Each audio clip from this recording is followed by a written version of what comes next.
Haleluya.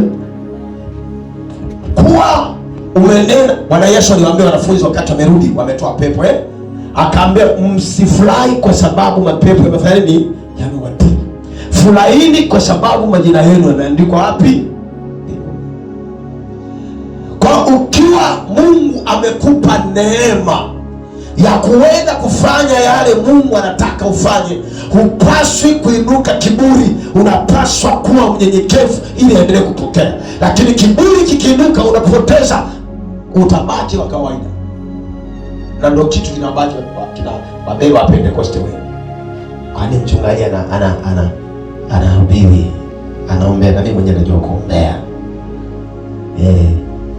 kufunga mimi najua kufunga. Kuna vichaka mimi napitaga rohoni, huwezi kupita. Yaani Biblia inasema mwanafunzi hapiti kufunzi wake. Kuna vita mimi napitia, ukikutana nayo wewe siku mbili tu umeacha na wokovu, utakuta mtaani uko unaokota makopo. Mimi sometimes naamka na vita asubuhi, hata mke wangu ajui. Mchungaji sometimes unaweza kaamka asubuhi ukaona kichwa kama kinaenda lesi. Anaenda kwa mtu ametoka tu ametulia kwa kama ni kawaida. Kumbe anakutana na mavita. Wewe fikiria umati wote. Bado kuna wengine huko na kuna wako huko mtaani. Akifika hapa viti ni vidogo.